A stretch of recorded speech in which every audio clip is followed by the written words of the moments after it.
আরেকটি বিষয় জানতে চাই, এবং খুবই গুরুত্বপূর্ণ একটি বিষয়, যেটি আমার মনে হয় না যে আপনি ইতিপূর্বে বলেছেন, তবে আমরা যতটুকু শুনেছি বা আমি যতটুকু জানি যে অন্তর্বর্তী সরকার প্রধান ডক্টর মোহাম্মদ ইউনূসকে রাষ্ট্রের দায়িত্ব নেওয়ার জন্য কনভেন্স করার মূল কাজটা আপনি করেছেন।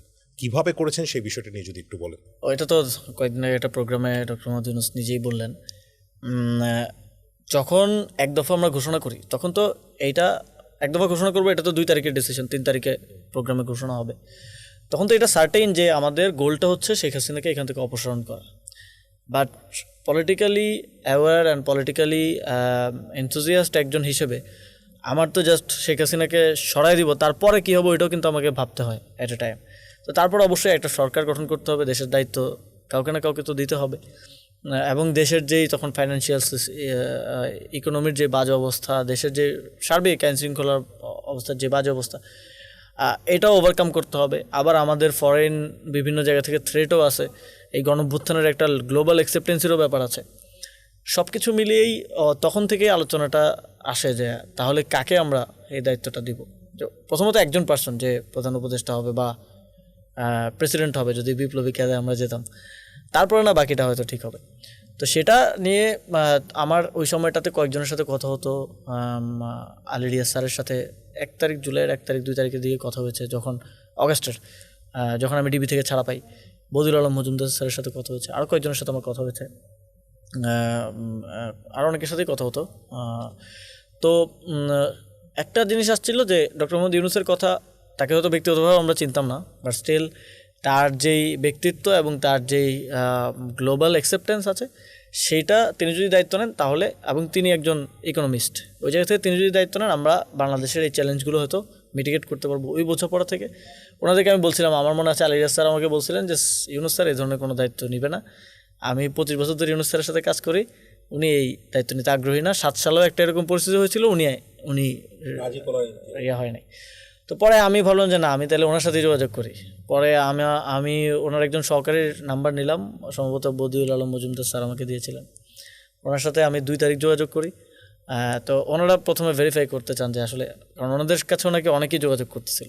তো ওনারা পরে দেখেন যে আসিফ মাহমুদ আন্দোলনের গুরুত্বপূর্ণ জায়গায় আছেন। তো ওনারা পরে 3 তারিখ স্যারের সাথে আমার একটা প্রাইমারি কথা হয়।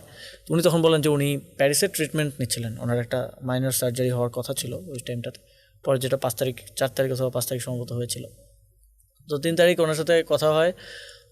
তখনও উনি দায়িত্ব নেবেন বা এরকম আলাপ হয় নাই, কারণ তখনও তো সরকারের পতন হয় নাই, আওয়ামী লীগ সরকার। ওনার সাথে আমার পরবর্তীতে ওনার সহকারীর মাধ্যমে ওনার সাথে আমার কথা হচ্ছিল। 4 তারিখও আমি টেক্সট করেছিলাম, আলাপ হচ্ছিল। 5 তারিখ আবার ওনার সাথে আমার কথা হয়। 5 তারিখ যখন শেখ হাসিনা পালিয়ে যাওয়ার পরে আমি চ্যানেল 24 অফিসে ছিলাম, তখন ওনাকে আমি ফোন দিই সন্ধ্যাবেলায়।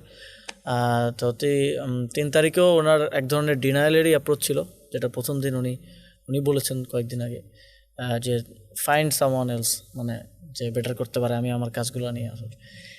4 তারিখে উনি ওনার একই পজিশনে ছিলেন। ওনাকে আমি বলছি যে স্যার, যেই ইকোনমিক ক্রাইসিসটা আমাদেরকে ফেস করতে হবে সামনে, আর যেই ইন্টারন্যাশনাল যে গ্লোবাল অ্যাকসেপ্টেন্সের বিষয় আছে এই গণঅভ্যুত্থানের, এটা আপনাকে ছাড়া আর কোনো ব্যক্তিত্ব বা প্রোফাইল দিয়ে এটা পসিবল হবে বলে মনে হচ্ছে না। তো উনি বলে ঠিক আছে, আমরা সময় নিই আর একটু দেখি। তো 5 তারিখ উনি জানাবেন বললেন, পরে ওনার সাথে কথা শেষ হলো। পরবর্তীতে আবার রাতে 10টা কি 11টার দিকে উনি বললেন যে ঠিক আছে, তোমরা এটা কোথাও বইলো না, বাট আমি দায়িত্ব নিতে মোটামুটি রাজি আছি, বাট তোমাদের সাথে আর একটু বিস্তারিত আলাপ করতে হবে। তো 5 তারিখ রাতে 2টার দিকে কি 2টা ওই সময়টাতে, তখন আপনার মনে পড়বে যে ল অ্যান্ড অর্ডার সিচুয়েশন খুবই বাজে ছিল, ডাকাতি হচ্ছিল। এবং হ্যাঁ, 5 তারিখ দিবাগত রাতে, 6 তারিখ হয়ে গেছে অলরেডি 2টার দিকে। তো তখন আমাদের মনে হচ্ছিল যে অবশ্যই একজনের নাম যদি ঘোষণা না করি আমরা, তাহলে এটা একটা কেওসের দিকে যাবে, এবং আলটিমেটলি এই ধরনের সিচুয়েশনগুলোতে তো অনেকেই অনেক স্বার্থ হাসিল করতে চায়। আমরা তো দেখলাম আমাদের রাজনীতিবিদরা ক্যান্টনমেন্টে চলে গেলেন। তো আবার সামরিক শাসনেরও আলাপ আমরা শুনতেছিলাম যে হইতে পারে। তো আমাদের তো গণতন্ত্রটা তো একটা জায়গা ছিল যে এটাকে তো রক্ষা করতে হবে। তো তখন ওনার সাথে রাত 1:30 কি 2টার দিকে একটা আমার ফোন দিয়েই নাহিদ ভাই আমার সাথে ছিল, উনি ছিলেন, কলে আমাদের 1.5 ঘন্টার মতো আলোচনা হয়। তখন আলোচনা হয় যে উনি বলেন যে আমি যদি আসি তাহলে ওনার 7 সালের কথাটা উনি মনে করিয়ে বলেন যে তখন আমাকে বলা হয়েছিল যে আমি ব্যাকে থাকবে, আমি চালাবো সামনে, জাস্ট ফেস হিসেবে আমাকে। তখন কিন্তু আমি আসিনি। আমি যদি আসি তাহলে আমি এটা রান করব বা আমরাই এটা রান করব, এটা অন্য কেউ মানে অন্য কোনো প্রভাবক থাকবে না, অন্য কেউ মানে উনি পুতুল হইতে চান না এরকম একটা শর্ত। হ্যাঁ, ওই গণঅভ্যুত্থানের সময় থেকে এখন পর্যন্ত আপনার ভুলটা কি ছিল, সবচেয়ে বড় ভুলের মধ্যে দু একটি যদি বলেন? আমার মনে হয় সেকেন্ড আর কোনো ভুল নাই, মানে প্রথম ভুলটা যদি বলি তাহলে আর সেকেন্ড ভুল করার সুযোগই থাকতো না যদি ওইটা আমরা রাইট করতাম। 5ই আগস্ট এই গণঅভ্যুত্থানের একটা ঘোষণাপত্র দেয়া, প্রোক্লেমেশনটা দেয়া 5ই আগস্টই ওই বিপ্লবী সরকার তো পরে, আগে তো হচ্ছে আপনি যেই সিস্টেম, যেই এই যে সংবিধানকে বাতিল ঘোষণা করা এবং একটা নতুন ব্যবস্থার দিকে যাওয়ার ঘোষণাটা দেওয়ার একটা মোক্ষম সময় ছিল।